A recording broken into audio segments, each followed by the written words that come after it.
हरे कृष्ण। नमः ओं विष्णुपादाय कृष्णप्रेष्ठाय भूतले श्रीमते भक्तिवेदांत स्वामिने इति नामिने।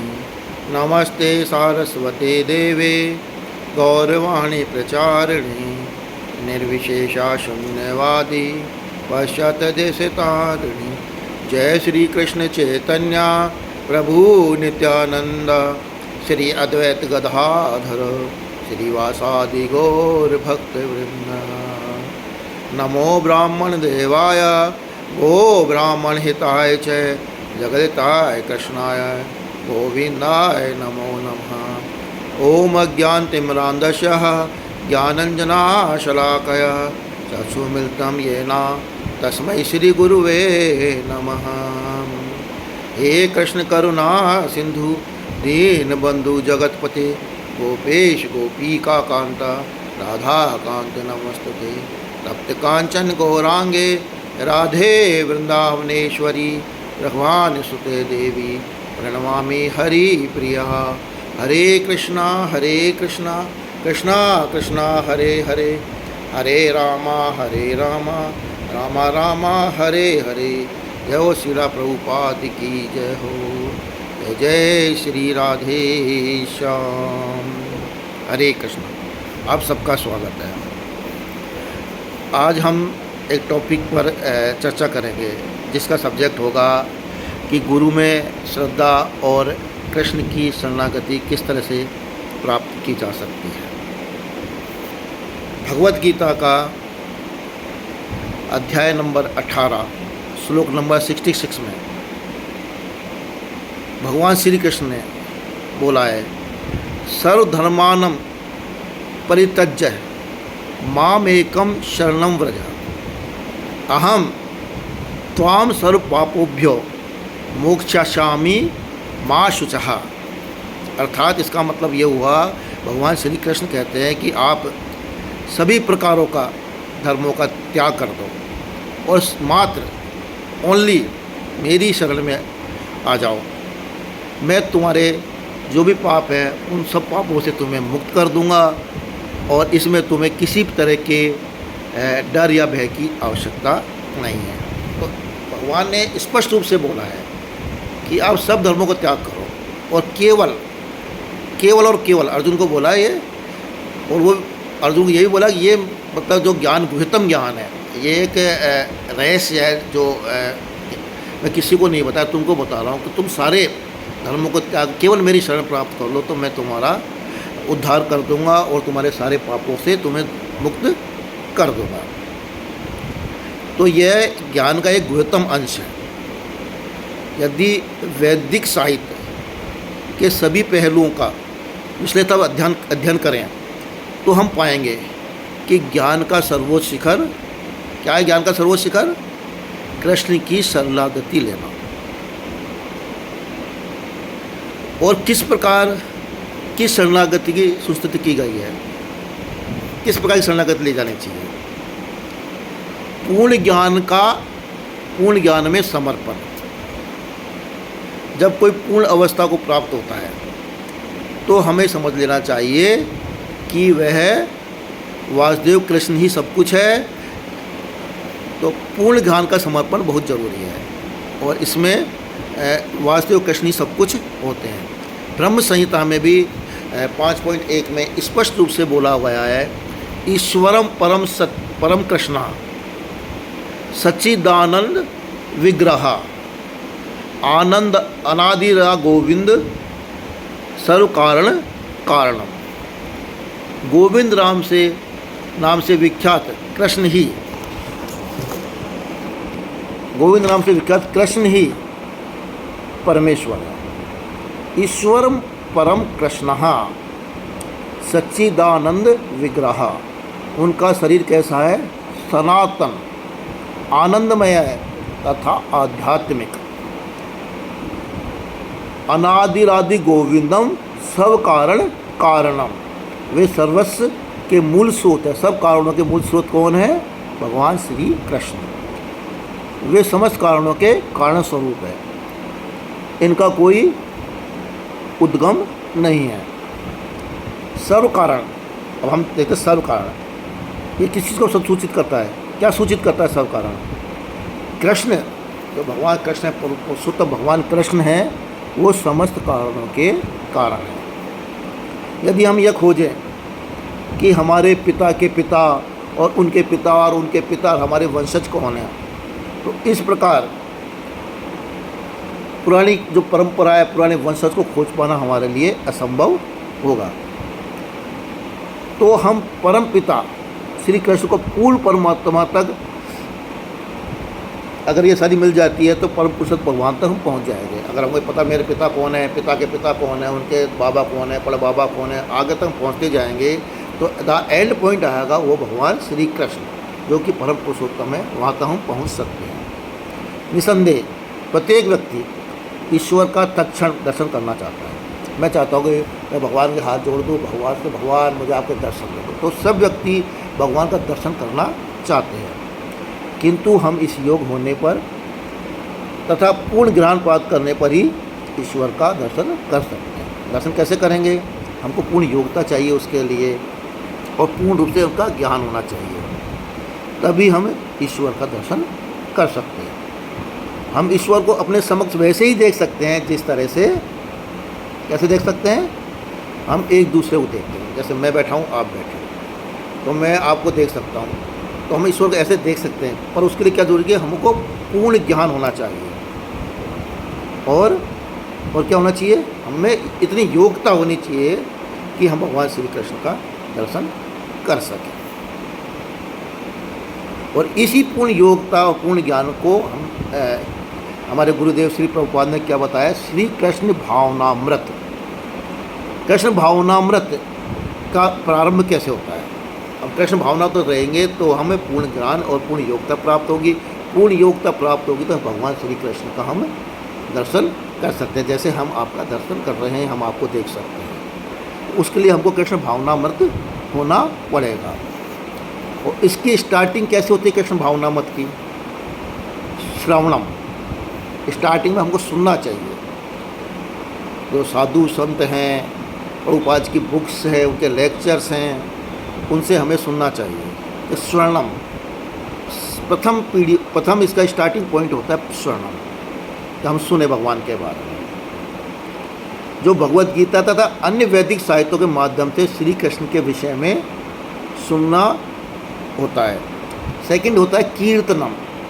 पहला क्या हुआ? सुनना। दूसरा कीर्तन करना,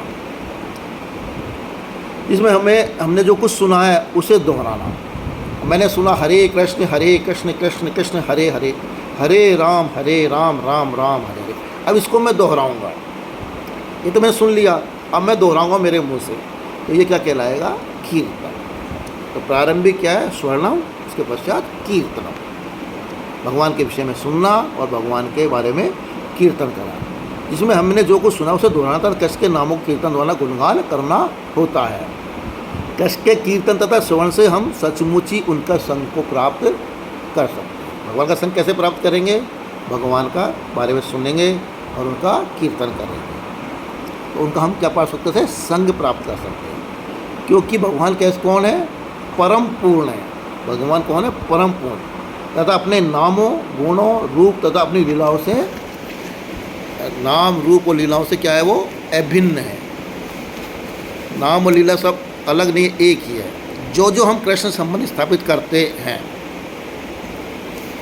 हम जैसे जैसे कृष्ण से संबंध स्थापित करेंगे तो क्या होगा? हमें उन्हें समझने में अधिक सहायता मिलेगी। भगवान से कृष्ण संबंध कैसे स्थापित करेंगे? श्रवण करके, कीर्तन करके, उनका नाम का यशोगान करके, तो भगवान का हम संग कर सकते हैं। और उनका संग करेंगे तो हमें उनको समझने के में उन्हें सहायता प्राप्त करेंगे। और ज्ञान के प्रकार से जो ज्ञान का प्रकाश भी उत्पन्न होगा, उससे क्या होगा? ज्ञान से क्या होता है? अंधकार दूर होगा। जैसे जैसे हमें ज्ञान प्राप्त होता जाएगा, हमारे मन का कल्मश बाहर निकलेगा और अंधकार दूर होगा। कृष्ण कहाँ स्थित है? कृष्ण हमारे हृदय में स्थित है। और कार्य कैसे करते हो? गुरु की भांति कृष्ण कार्य करते हैं। जब उनकी कथाएं सुनते हैं तो हमारे मन में अनेक वर्षों जो भौतिक कलम अनेक वर्षों जो भौतिक कलमश एकत्रित हुआ है हमारे मन में, हम कथाएँ सुनेंगे तो भौतिक कलमश हैं वो धीरे धीरे करके वो बाहर निकलना शुरू हो जाएगा। और कृष्ण भगवान सबके मित्र हैं, किंतु वे अपने भक्तों के विशेष मित्र होते हैं। ये ध्यान देने योग्य है। भगवान सभी के मित्र हैं, दुश्मन किसी के नहीं है, बट जो भगवान के भक्त हैं, भगवान के भक्त हैं, उनके विशेष मित्र हैं। जैसे कि मीराबाई के थे, द्रौपदी के थे, वो भगवान के, तुलसी महारानी के थे, वो भगवान के शुद्ध भक्त थे।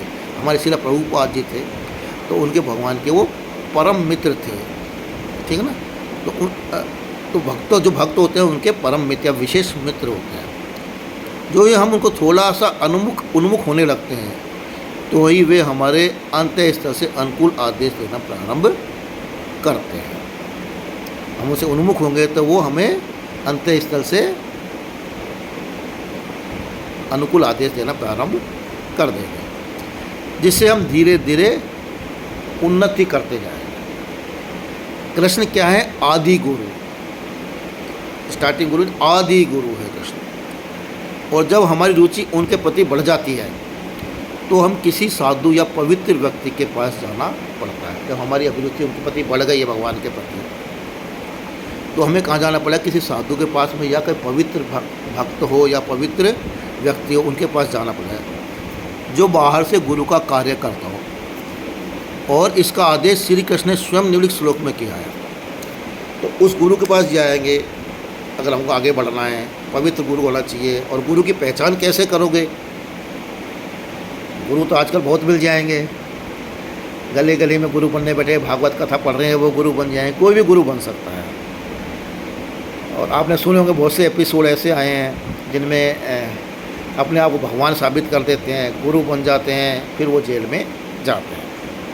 तो गुरु बन तो जाएंगे, पर गुरु कैसा होना चाहिए और गुरु से किस तरह से हमको व्यवहार करना पड़ेगा कि गुरु हमको अपने उपदेश दें, हमें अपनी शरणागति दें।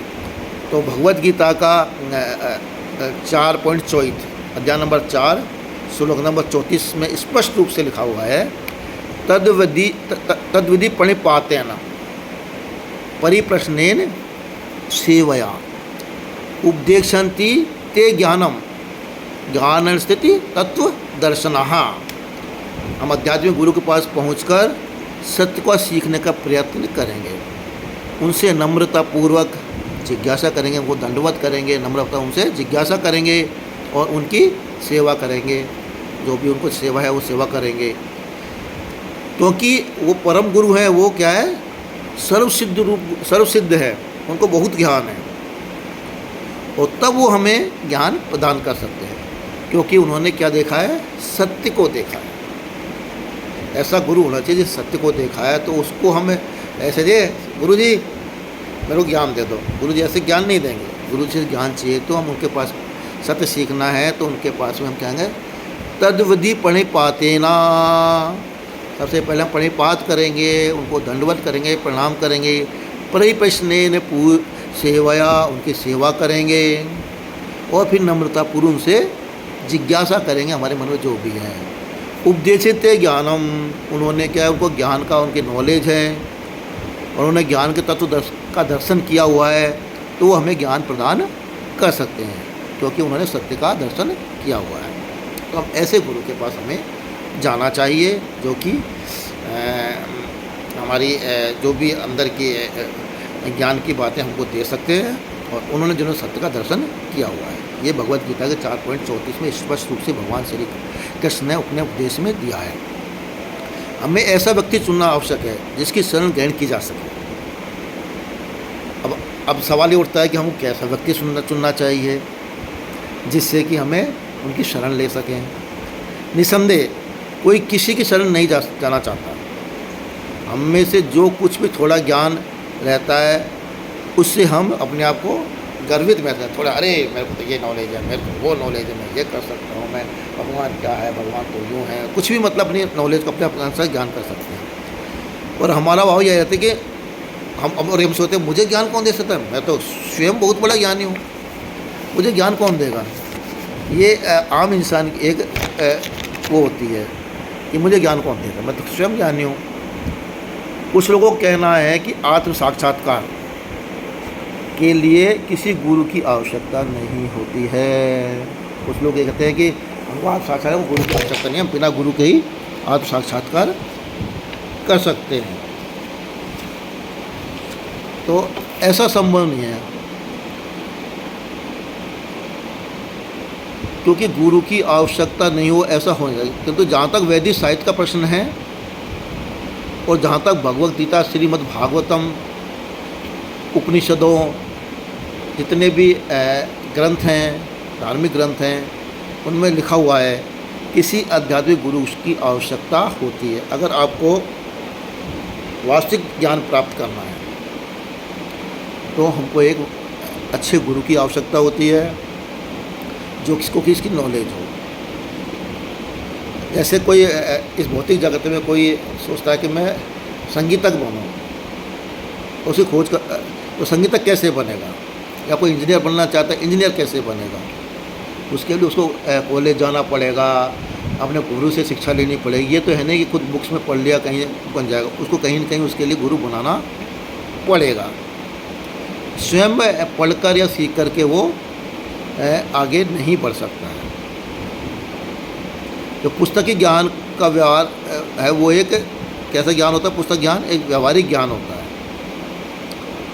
जहाँ तक ईश्वरीय विज्ञान का प्रश्न है, पूर्ण पुरुषोत्तम भगवान श्री कृष्ण स्वयं उपदेश देते हैं कि हम ऐसे व्यक्ति के पास जाएं जिसकी हम शरण ग्रहण कर सकें। इसका अर्थ यह हुआ कि हमें इसका पता लगाना कि कौन व्यक्ति भगवत गीता तथा भगवत साक्षात संबंधी अन्य साहित्यों का उपदेश देने में सामर्थ्य है। तो हमें सबसे पहले ये पता लगाना पड़ेगा कि गुरु हमें खोजना है। अब गुरु कैसे खोजें?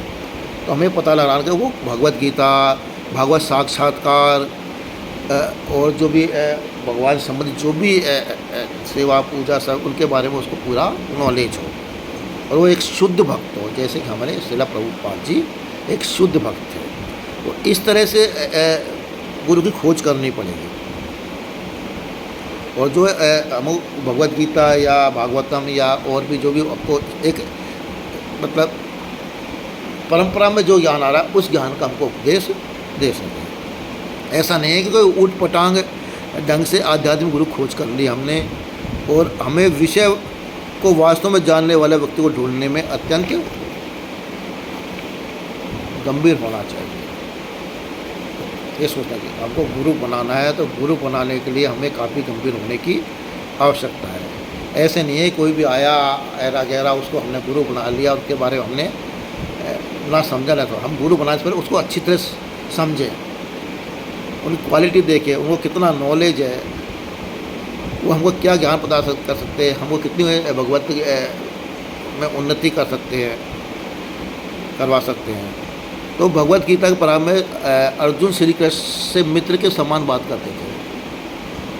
जब भगवत गीता का भगवान ने उपदेश देना शुरू किया था तो अर्जुन क्या कहते, पहले उनको एज ए मित्र, एज ए फ्रेंड, आज फ्रेंडशिप डे भी है तो अर्जुन भगवान श्री कृष्ण को फ्रेंड के रूप में ट्रीट करते थे।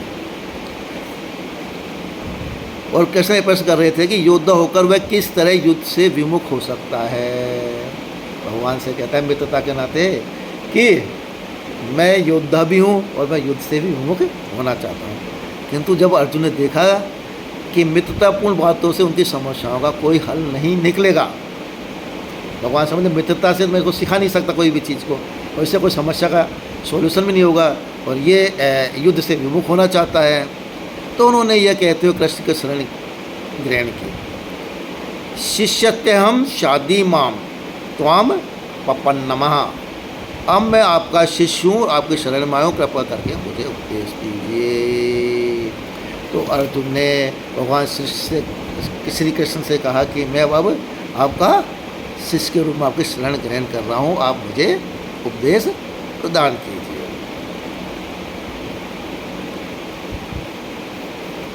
ऐसा नहीं कि हम आँख मूंद करके शरणागत बने, अभी तो हमें बुद्धिपूर्वक जिज्ञासा करने की क्या होनी चाहिए, योग्यता होनी चाहिए। बुद्धिपूर्वक जिज्ञासा करने की क्या होनी चाहिए, योग्यता। जिज्ञासा के बिना हम प्रगति नहीं कर सकते। अगर हमें जिज्ञासा नहीं है तो हम कदापि प्रगति नहीं कर सकते। जो व्यक्ति स्कूल में गुरु से प्रश्न पूछता रहता है वह सामान्यतः कैसा होता है, जो ज़्यादा प्रश्न पूछता है उसको क्या मानते हैं कि वो बुद्धिमान होता है। जब छोटा बच्चा अपने पिता से पूछता है कि वह क्या है, यह क्या है, वो क्या है, तो क्या माना जाता है कि वो उसकी बुद्धिमानिता का लक्षण माना जाता है कि उसमें जिज्ञासा है। इट मीन्स जिज्ञासा होना बहुत ज़रूरी है। जिज्ञासा अपने गुरु से प्राप्त करो, ठीक है ना। हमें कितने ही अच्छे गुरु क्यों नहीं मिल जाए, किंतु यदि हमें प्रश्न करने की योग्यता नहीं है तो हम उन्नति नहीं कर सकते हैं। गुरु कितने भी अच्छे भी हों, बहुत अच्छे से अच्छे गुरु हैं, और जब तक हम जिज्ञासा नहीं करेंगे, उनसे प्रश्न नहीं पूछेंगे, तो हम आगे उन्नति नहीं कर सकते। प्रश्न चुनौती की भांति भी नहीं होना चाहिए। प्रश्न ऐसा भी नहीं हो कि आप गुरु जी को चुनौती दे रहे हो या उनकी परीक्षा लेना चाह रहे हो। वो प्रश्न ऐसा हो कि आपकी उन्नति में आगे बढ़े और शालीनता के साथ वो है ना, आपको बिल्कुल भगवान को गुरु को दंडवत करते हुए शालीनता से प्रश्न पूछना चाहिए, कि नहीं कि चुनौतीपूर्ण तरीके से भगवान से गुरु से प्रश्न पूछें। और कुछ लोग सोचते हैं यार सामने प्रवचन दे रहा है, चलो इसकी मैं परीक्षा लेता हूँ, इसको कितनी नॉलेज है। तो वो चीज़ें गलत होती हैं। गुरु एक भगवान तक पहुंचाने का एक जरिया होता है। जैसे कि हमको कोई नदी पार करनी है, नदी कैसे पार करेंगे? हम सीधे कूद कर नदी पार कर नहीं सकते। हनुमान जी हम हैं नहीं तो नदी पार कर लेंगे। नदी पार करने के लिए हमको क्या चाहिए कि नाव चाहिए। नाव के लिए क्या चाहिए? नाव को खेलने वाला एक नाविक चाहिएगा। तो नाविक नाव में बैठा के हमको नदी के दूसरी पार पहुंचाएगा। इसी प्रकार गुरु होता है। भगवान तक जाने के लिए बीच में मान लो नदी है, और वो नदी को पार कौन कराएगा? नदी को पार गुरु कराएगा, समझे। और गुरु को इसलिए परिप्रेषणा उनकी सेवा भाव से उनसे प्रश्न करना चाहिए, सेवा करनी चाहिए उनकी, और फालतू के व्यर्थ क्वेश्चन नहीं करने चाहिए। और प्रश्न पूछने से पूर्व हमें योग्यता भी होनी चाहिए कि हम उसके योग है कि नहीं। जैसे कि हम सोना या कोई चांदी या कोई आभूषण खरीदने जाते हैं, और सोना या रत्नों के बारे में हमें कोई नॉलेज ही नहीं है, तो वो हमें ठग लेगा। कौन? ज्वेलर। वो ठग लेगा, हमको नॉलेज ही नहीं है। यदि हम किसी सराग पास जाएं, कहें क्या आप मुझे हीरा दे सकेंगे, तो समझ जाएगा कि ये एक मूर्ख व्यक्ति है, वह हमसे किसी वस्तु के लिए जितना चाहे मूल्य ले सकता है। वो जो चाहे वो रेट हमको कर सकता है, क्योंकि वो जानता है मूर्ख है, इसको नॉलेज नहीं है। इस प्रकार खोज से बिल्कुल काम नहीं चलेगा। पहले हमें थोड़ी बुद्धि चाहिए, हमें बुद्धिमान बनना होगा, क्योंकि इसके बिना आध्यात्मिक उन्नति कर पाना असंभव है। तो वेदांत सूत्र का पहला आदेश क्या है? अथातो ब्रह्म जिज्ञासा। वेदांत सूत्र का पहला आदेश है अथातो ब्रह्म जिज्ञासा। अब ब्रह्म के विषय में जिज्ञासा करने का समय है। अर्थ शब्द का अर्थ क्या होता है?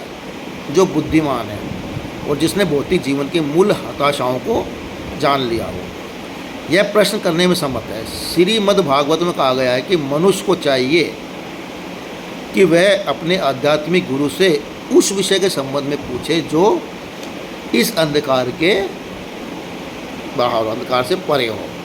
वह भौतिक संसार स्वभाव से ही हो, अंधकारपूर्ण है, इससे कृत्रिम रूप से अग्नि द्वारा प्रकाशित किया जा सकता है। अगर अंधकारपूर्ण है तो कृत्रिम रूप से हम उसको अग्नि से प्रकाशित कर सकते हैं।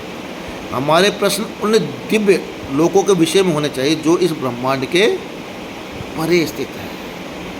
कैसे प्रश्न होना चाहिए? जो इस ब्रह्मांड से परे लोकों से संबंधित हो। यदि कोई उन आध्यात्मिक लोकों के विषय में जानने के इच्छुक हैं तो उसे आध्यात्मिक गुरु की खोज करनी चाहिए। सीधा सा फंडा है। अगर आध्यात्मिक गुरु खोज करनी है तो हम इस लोक से परलोक के बारे में हमको जानने की इच्छा होनी चाहिए, उनके बारे में हमें ज्ञान होना जरूरी है। अन्यथा खोज करने का कोई अर्थ नहीं होता है। यदि मैं भौतिक उन्नति करने के लिए भगवद गीता या वेदांत सूत्र का अध्ययन करना चाहूँ तो मुझे आध्यात्मिक गुरु ढूंढने की आवश्यकता नहीं है। अगर मुझको भौतिक उन्नति करनी है, मेरी फिजिकल उन्नति करनी है, मेरे को आध्यात्मिक उन्नति नहीं करनी, तो मैं क्या करूँगा? मुझे आध्यात्मिक गुरु ढूंढने की आवश्यकता नहीं है। मैं पढ़ूंगा, भगवद गीता पढ़ लूँगा और वेदांत सूत्र का अध्ययन कर लूँगा और मेरी भौतिक उन्नति मैं कर लूँगा। तो मनुष्य को पहले ब्रह्म के विषय में जिज्ञासा करनी चाहिए। किसके विषय में? ब्रह्म। तब ऐसे गुरु खोजना चाहिए जिसे परम सत्य पूर्ण ज्ञान प्राप्त हो। कैसा गुरु होना चाहिए? जिसको कि परम सत्य और ज्ञान का पूर्ण ज्ञान हो। ज्ञानस्ते तत्व दर्शन, हाँ, ज्ञानस्ते तत्व दर्शन, जिन्हें ज्ञान के तत्व का दर्शन किया हो, ऐसा गुरु होना चाहिए। कृष्ण परम तत्व है। कृष्ण क्या है? परम तत्व है, परम सत्य है। भगवद गीता के 7वें अध्याय में भगवान श्री कृष्ण कहते हैं कि मनुष्याणाम सहस्रेषु कशतात सिद्धये यतताम सिद्धानाम कश्चिन्नामो वेत्ति तत्त्ववान्। हजारों मनुष्यों में से कोई एक पूर्णता के लिए प्रयत्न करता है, और इन सिद्ध हुए पुरुषों में से, हजारों में से कोई एक, हजारों कोशिश करता है, हजारों में कोई एक पूर्णता के लिए प्रयत्न करता है। बाकी जो 999 जो भी है हजारों, वो खाली देख लिया, पढ़ लिया, कर लिया, वहाँ तक सीमित है। पर वो एक व्यक्ति होता है जो पूर्णता के लिए प्रयत्न करता है हजारों में से। और इन सिद्ध हुए हजारों में से एक व्यक्ति निकाल, उन पुरुषों में से कोई दुर्लभ मनुष्य, उनमें से भी कोई दुर्लभ मनुष्य सचमुच मुझे जानता है। भगवद गीता ने के 7.3 में भगवान श्री कृष्ण ने स्पष्ट रूप से ये बोला है। मनुष्याणाम सहस्रेषु, सहस्रेषु मनुष्यों में से कशदाति सिद्ध है, एक ही कोई सिद्ध होता है। सहस्रेषु मतलब हजारों में से एक सिद्ध होता है। यतात्ममे सिद्धानाम कश्चिन्नाम वेत्ति तत्त्वः, उनमें से भी कोई एक दुर्लभ मनुष्य सचमुच मुझे जान सकता है। इस प्रकार अनेक सिद्ध प्राप्त अध्यात्मवादियों में से कोई विरला ही कृष्ण को सही ढंग से जान पाता है। जैसे कि इस श्लोक में उल्लेख है, कृष्ण तत्व के विषय वस्तु इतनी सरल नहीं अपितु अत्यंत दुष्कर है। तो कृष्ण तत्व की विषय वस्तु इतनी सरल नहीं है प्रभु जी, बहुत दुर्लभ है। तथापि भगवद गीता यह भी इंगित करती है कि यह सरल भी है। यदि सरल भी नहीं है, भगवद गीता कहती है ये सरल भी है। वो कैसे? भक्त्या मां विजानाति यावानास्मि तत्त्वतः ततो मां तत्त्वतो ज्ञात्वा विश्ते तदंतरमः। केवल भक्ति में सेवा के द्वारा ही परम पुरुषोत्तम परमेश्वर को यथार्थ रूप को जाना जा सकता है। तो प्रभु जी कैसे जाना सकता है? केवल भक्ति में सेवा के द्वारा ही परम पुरुषोत्तम को जाना जा सकता है। इस प्रकार भक्ति से जब कोई परमेश्वर को पूरी तरह जान लेता है तो वह भगवान के परम धाम में प्रवेश कर सकता है। भगवद गीता के 18.55 में यह स्पष्ट रूप से भगवान श्री कृष्ण ने बोला है। यदि हम भक्ति में सेवा की इस प्रक्रिया को स्वीकार कर ले तो हम कृष्ण को सुगमता से समझ सकते हैं।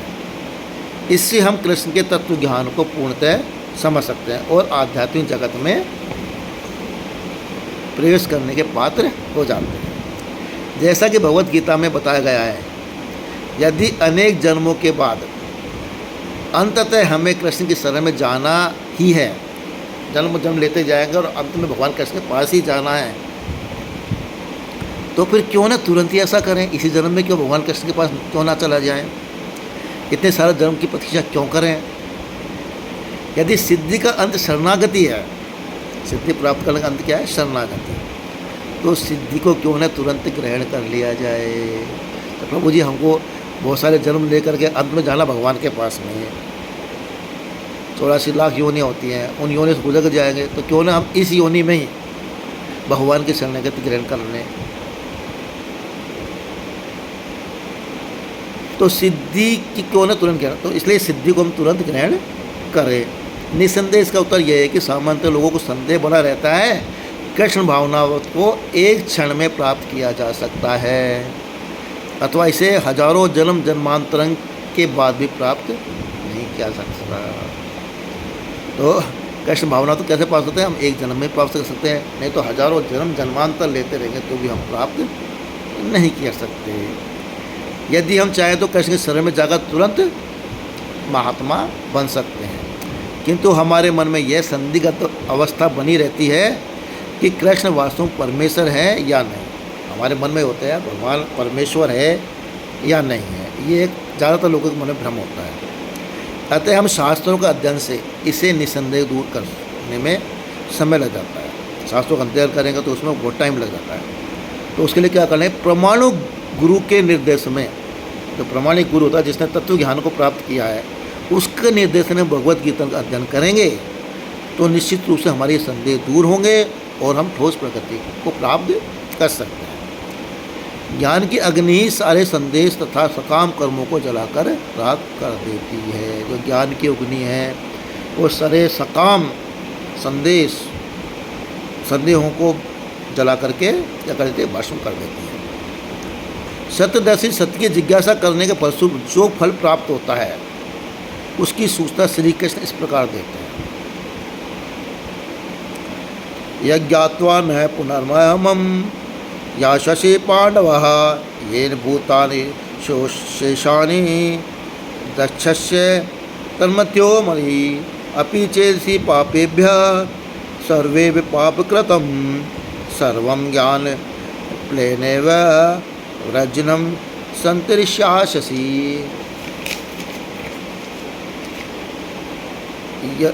यथेधांसि समुद्राग्नि भस्मास्ति अर्जुनः ज्ञानाग्नि सर्वकर्माणि भस्मात् कुरुते तथा। तो इस पर उसमें कहा गया है कि ऐसे ज्ञान इस प्रकार प्राप्त हो जाने से तुम यह जान सकोगे कि सब जीव मेरे अंश है। भगवान कहते हैं कि ऐसा ज्ञान प्राप्त हो तो उसका समझाओगे कि सारे जीव मेरे अंश है और वो मुझ में ही स्थित है और मेरे ही तुम समस्त पापियों को समस्त पापी भी माने जाते हो। तो भी दिव्य ज्ञान रूपी नाव में स्थित होकर तुम इस दुख सबके संसार को तर सकोगे। जिस प्रकार प्रज्वलित अग्नि लकड़ी को भस्म करके राख कर देती है, उसी प्रकार हे अर्जुन ज्ञान रूपी अग्नि भौतिक कर्मों के संपूर्ण फलों को जला करके भस्म कर डालती है। तो आया प्रभु समझ में? ज्ञान रूपी अग्नि होना जरूरी है, वो समस्त कलमशों को जला करके राख कर सकती है। कौन से कलमश? भौतिक कलमश। ज्ञान की अग्नि किसके द्वारा प्रज्वलित की जाती है? आध्यात्मिक गुरु। हमारे जीवन में अगर आध्यात्मिक गुरु होंगे तो हमारे ज्ञान की अग्नि को प्रज्वलित करेंगे और अग्नि क्या करेगी? हमारे भौतिक कलमशों को जला करके भस्म कर देगी। और हमारे कर्मों के फल किसके कारण उत्पन्न होते हैं? बंधन के कारण। हम बाउंडेड हैं, ये मेरा बेटा है, ये मेरे माँ है, ये मेरे पापा है, ये मामा है, चाचा है, बुआ है, ताऊ है। हम इस कर्म फलों से, ये बंधनों से हम बंधे हुए हैं और कर्म के फल ही हमारे बंधन के कारण हैं। अगर हमारे कर्म अच्छे होंगे तो हम ये बंधन से मुक्त हो सकते हैं। इस श्लोक में बोला का सर्व कर्माणि, इस सब से दोनों का बाद होता है। इस बहुबंधन से छुटकारा पाना चाहते हैं, सर्वकर्माणि इस बहुबंधन से छुटकारा पाना चाहते हैं। इसके लिए अच्छे तथा बुरे दोनों प्रकार के कर्म के फल बाधक हैं। बाधक कौन से? अच्छे भी बाधक हैं और बुरे भी बाधक हैं। इस भौतिक जगत में यदि हम सतोगुण से युक्त होते हैं तो हम अच्छे कर्म करते हैं, यदि हम रजो तमो से युक्त होते हैं तो हम बुरे कर्म करते हैं। सतों से अच्छे कर रहे हैं, रजोगुण और तमोगुण से आएंगे तो हम बुरे कार्य कर रहे हैं। यदि हम रजो तमोगुण से युक्त होते हैं तो बुरे कर्म करते हैं। किंतु जो कृष्ण भावना मत होने जा रहे हैं, कृष्ण की शरण लेना चाह रहे हैं, उनके लिए यह अच्छे या बुरे कर्म करने की आवश्यकता नहीं होती है। अच्छे कर्म से हम किसी राशि या धनी परिवार में जन्म पा सकते हैं। अच्छे कर्म करने से अगला जन्म हमारा अच्छे कुल में हो गया, राशि कुल में हो गया, धनी घर में हो गया, पंडित के घर में हो गया, हो सकता है। और बुरे कर्म से हम क्या पाएंगे, पशु का जन्म ले लिया, निम्न मानव कुल में जन्म प्राप्त कर सकते हैं, जिसे हम भक्ति में आगे नहीं बढ़ सकते। किंतु कुछ भी हो, जन्म का अर्थ ही बंधन है, किंतु हमको जन्म तो लेना ही पड़ेगा। और प्रभु जन्म ले लिया तो बंधन तो रहेगा ही, तो जन्म का अर्थ ही बंधन है। और जो कृष्ण भावनामत के प्रति से रहता है, वह तो आवागमन के बंधन से मुक्ति के लिए प्रयत्नशील होता है। और जो कृष्ण भावनामृत में रहेगा वो ये बंधन से मुक्त होना चाहेगा कि उसको अलग जन्म मिले, चाहे मानव का मिले, चाहे धनी का मिले, चाहे किसी का भी मिले, वो इससे दूर रहना चाहेगा। वो तो इस आवागमन से ही मुक्त हो जाऊँ, मैं सीधा भगवत धाम प्राप्त करूँ। यदि किसी को अपने भौतिक क्लेश छुटकारा नहीं मिले तो धनी या राशि को जलने से कोई लाभ नहीं है। तो भौतिक क्लेश अगर मुक्ति नहीं मिलेगी तो इनमें लेने से कोई फ़ायदा नहीं है। चाहे हम अच्छे कर्म के फलों को भोगे या बुरे कर्म के, हमें भौतिक शरीर तो धारण करना ही होता है। अच्छे करेंगे तो भी भौतिक शरीर, और बुरे करेंगे तो भी, जिससे भौतिक क्लेश सहन होते हैं। कृष्ण की दिव्य सेवा में संलग्न होने पर हम वास्तव में जन्म तथा मृत्यु चक्र से छूट जाते हैं। अगर कृष्ण की हम दिव्य सेवा में लग जाएंगे तो क्या होगा, जन्म मृत्यु जरा व्याधि सारे कलमों से सब मुक्त हो जाएंगे। किंतु मन में ज्ञान की अग्नि प्रज्वलित होने के कारण हम इस भौतिक अस्तित्व का सुख, भौतिक अस्तित्व को हम क्या मान बैठते हैं, सुख, क्योंकि हमारे मन में ज्ञान की अग्नि प्रज्वलित नहीं हुई है। तो ये भौतिक अस्तित्व है, अच्छी अच्छी चीज़ खा रहे हैं, अच्छे अच्छे घूम रहे हैं, अच्छे मकान में रह रहे हैं, अच्छी गाड़ी है, अच्छा परिवार है, अच्छा और कुछ है, आपका नाम हो रहा है, आप अच्छे राजा बन रहे हो, आप उच्च पद पे बैठे हो, ये अच्छी अच्छी चीज़ें मिलती हैं। तो ये क्या है, केवल भौतिक अस्तित्व का सुख है, उसको हम मान बैठते हैं। एक कुत्ता या एक सुअर ये नहीं समझ पाता है कि वह कितना कष्टप्रद जीवन व्यतीत कर रहा है। अब कुत्ता है, सुअर है, ये इनको पता नहीं कि मेरा मतलब जीवन कितना कष्टप्रद है। वह सुधे सोचता है मैं जीवन का आनंद उठा रहा हूँ, वो उसी में खुश है। नाली में पड़ा हुआ है सुअर, कुत्ता अपने जंगल रोड पे घूम रहा है गंदे संदे, तो उसी को अपना वास्तविक आनंद मान बैठता है। ये किसका आवरण है, माया का आवरण है। ये माया जाल में फंसे हुए मोह में, और इसको मोह में प्रभाव भी कहते हैं। अब काफ़ी लोग शराबी होते हैं, वो सड़कों पे पड़े रहते हैं, शाम को गए पी लिया, पड़े सड़कों पे पड़े, नालियों में पड़े, उसी में उनको आनंद आ रहा है कि वो सोचते हैं कि जीवन का सर्वोत्तम आनंद यही है। किंतु उनके पास से जो लोग गुजरते हैं वो उनके बारे में क्या बोलते हैं, वो आपने कभी सुना होगा, अरे कितना दुखी है, कैसे नाली में पड़ा हुआ है। तो इस तरह से मतलब, और उसको गंदी गंदी गाली भद्दी गालियाँ भी दी जाती हैं। यही माया का कार्य करने का तरीका है। माया इसी तरह से कार्य करती है, समझे प्रभु जी। माया का तरीका यही है। भले ही हम कष्टप्रद अवस्था में रह रहे हो, किंतु हम उसे अत्यंत सुख में समझ बैठते हैं, आनंददायक समझ बैठते हैं। शराब पी रहे हैं, मज़ा आ रहा है, उसको आनंद समझ रहे हैं। हालांकि वो एक कष्टमय जीवन है, पर उसी में हम अपना आनंद समझ रहे हैं। आपने अपने जीवन में इस तरह के बहुत सारे उदाहरण देखे होंगे। इन्हें हम अज्ञानी भी कहते हैं। वो अज्ञानतावश ये क्या कार्य करते हैं, किंतु जब उनमें ज्ञानोदय उत्पन्न होगा, जब उनको ज्ञान मिलेगा, किसी अच्छे गुरु से या किसी साधु संत से उसको ज्ञान मिलेगा, तब वो मनुष्य सोचेगा, ओह मैं कहाँ फंसा हुआ था, मैं तो बहुत गंदा कार्य में फंसा हुआ था, मैं तो बिल्कुल सुखी नहीं था उस समय, मुझे स्वतंत्रता चाहिए, किंतु स्वतंत्रता ही नहीं, मैं मरना नहीं चाहता, किंतु मृत्यु तो होती है, मैं वृद्ध नहीं होना चाहता, किंतु वृद्धावस्था भी आती है। कोई नहीं चाहेगा मैं वृद्ध हूँ, कोई नहीं चाहेगा मैं मरूँगा, क्योंकि तो जीवन का सत्य है। वृद्धावस्था भी आएगी, मृत्यु भी होगी। कोई नहीं चाहेगा मेरे को रोग नहीं हो, परंतु उसको रोग भी होगा। मानवीय अस्तित्व की ये प्रमुख समस्या है, किंतु हम इनकी अनदेखी करके छोटी छोटी समस्याओं का हल करने में उलझे हुए हैं, और हम भूल जाते हैं कि हम इस भौतिक संसार में अधिक काल तक नहीं रहना है। हमको पता है हम ज़्यादा 60, 70, 80, 100 साल जी सकते हैं, इससे ज़्यादा नहीं जिएंगे, ज़्यादा समय नहीं रहना है। फिर भी हम आर्थिक विकास को अधिक महत्व देते हैं कि इतना पैसा हो जाए, इतना धन हो जाए, ये हो जाए, जब पता है मैं कुछ नहीं लेके जाऊँगा। फिर भी इंसान की फितरत होती है। आर्थिक विकास हो अथवा न हो, 60 वर्ष या 100 वर्ष की आयु के बाद भी हमारा जीवन का अंत हो जाएगा। अब हमारा आर्थिक विकास है या नहीं है, फिर जीवन का अंत तो होना निश्चित है। और जैसे सब शरीर त्याग देंगे तो सारा धन, मोह, माया, परिवार सब यही छोड़ जाएंगे।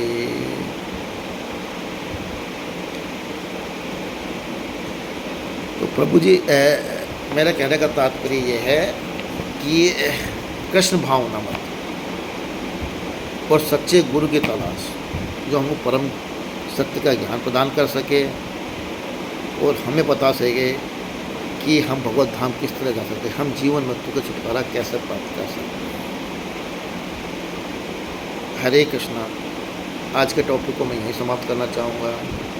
सभी भक्त लोग जो इसको सुनते हैं उनको मैं विनम्र दंडवत प्रणाम करता हूँ, और मेरे से कुछ में कुछ त्रुटि रह गई हो तो मैं उसकी क्षमा प्राप्त करता हूँ।